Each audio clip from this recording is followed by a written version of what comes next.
is up, everybody, and welcome back to the channel. Today we are going to be talking about what very well could be the true enduro king of the E-Moto world.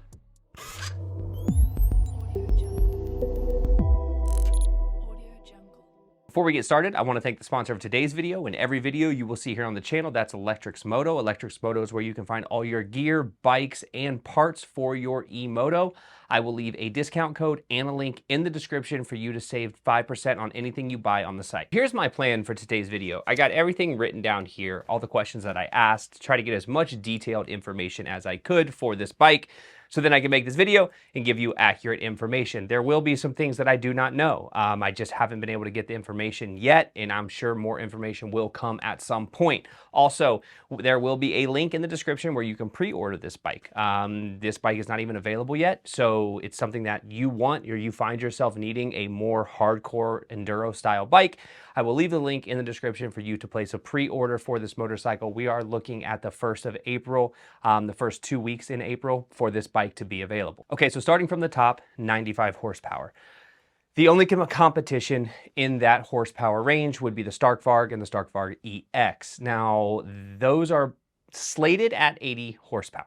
95 horsepower is an insane amount of horsepower to have on an electric motorcycle, or realistically pretty much any motorcycle. The amount of torque that you're going to get out of 95 horsepower is going to be insanely dangerous.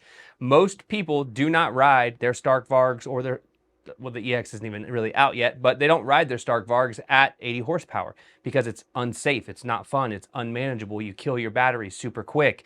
It's not really conducive. I understand that making that available, there's like this power war going on where people want to have the most power in a motorcycle, and quite honestly, it's not even really that important, because I would prefer more range over having the ability to kill myself at 95 horsepower, and I think most people probably feel the same.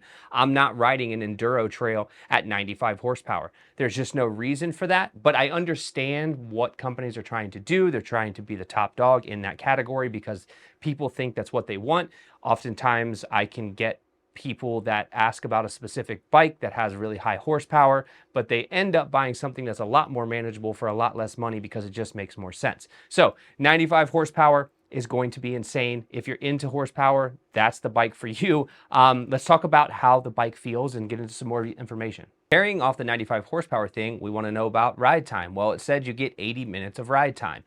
I don't know if that's at 95 horsepower, that's at 40 horsepower. I don't know what that is, but what I can tell you is 80-minute ride time is probably not enough. So my assumption is that is at the max horsepower range. And if that's the case, you can get 80 minutes riding at 95 horsepower, then you can probably reduce that in half and double your time. So you should be able to get 160 minutes at around 45 horsepower, 47.5 horsepower.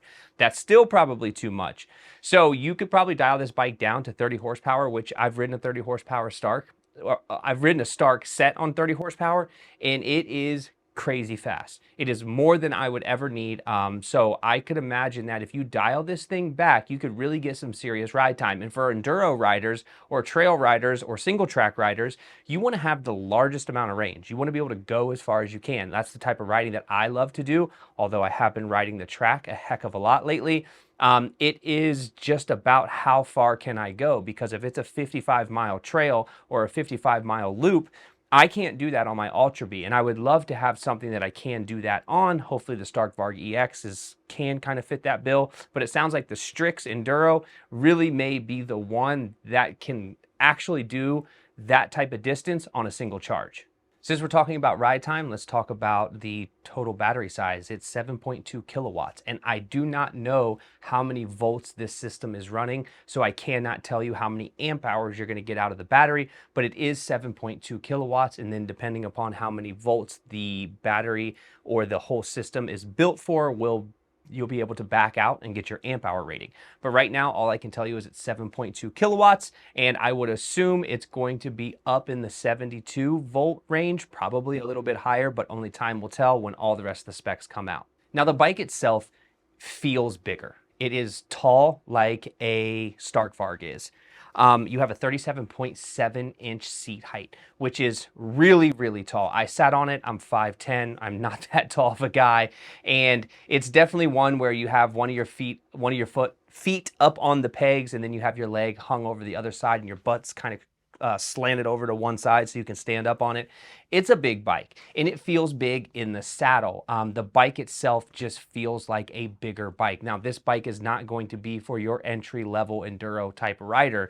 This is going to be for somebody who really takes enduro riding or long trail rides or single track rides seriously. This is not going to be a bike that's going to fit the mass market. It is going to be a bike that fits few people perfectly. And I think that's what they were actually going for. Now, at 264 pounds, it's not light. I would hate to dump this thing over on a trail and then have to pick it back up, especially if you're on an incline, you lose speed, you hit a rock and you tip over, and then you got to pick this thing up and try to get back on it and get up the whatever the rock face that you're on or the muddy trail that you're on. I would not want anything to do with that. So I'm interested to see what this bike feels like on the trail. I obviously have not ridden it. I've just got to sit on it, talk about it, touch it, and it is a really well-built machine. And it came with some of the best components that you could ever ask for on any stock bike. The tires you get on this are Midas Enduro tires, and your rear is a 140, you heard that right, 140 80 by 18, and your front is a 90/90 by 21.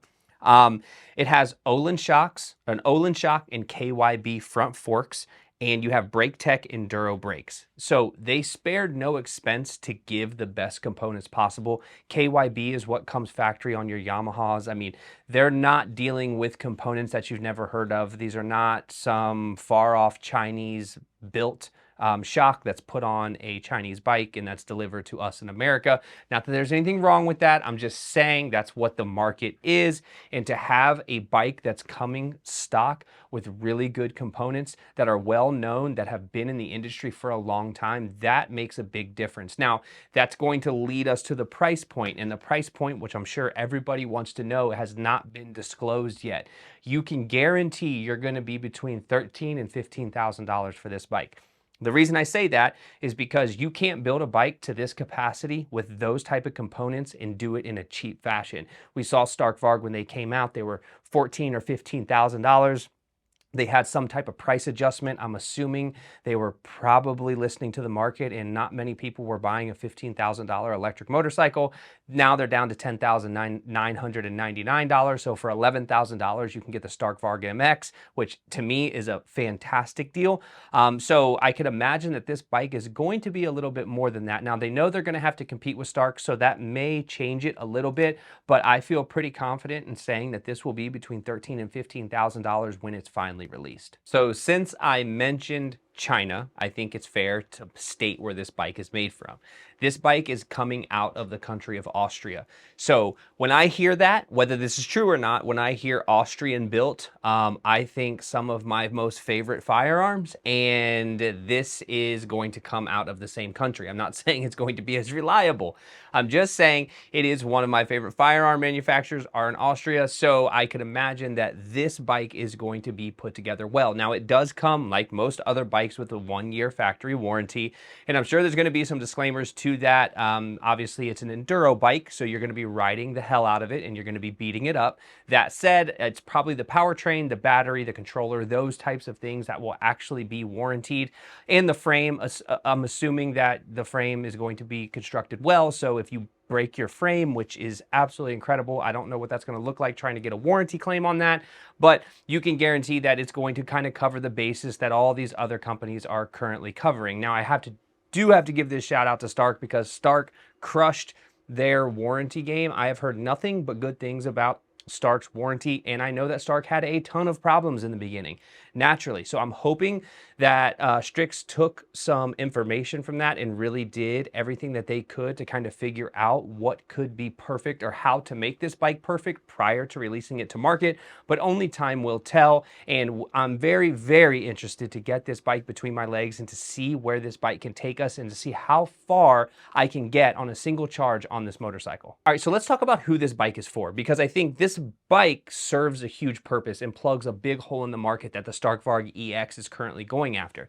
There's a lot of gas bike guys who want to go big distances, and this bike may be the one that does that. I'm not entirely sure, only time will tell, but for me, this is probably not a bike that I would put in my collection of bikes. I have several currently that I ride on a regular basis. I just don't know where this would fit in for me, because although I do love to do long trail riding type of stuff, my Sur-Ron Ultra B will usually get me about 25 miles. If I had a bigger battery, like a 60 amp hour or a 65 amp hour battery in that bike, I would be able to go the 35, 40 miles that I want to go. Right now, I'm kind of limited, which is not a huge deal, because even after 25 miles, you're pretty tired. So I think this bike being able to take me 40, 50, 60 miles potentially, it may be something that interests me, but it really depends on what type of riding you do. If you come from a KTM or a gas bike, some type of real enduro bike that everybody's been riding for many, many, many years, this may be your way to kind of segue into the electric market and still get what you want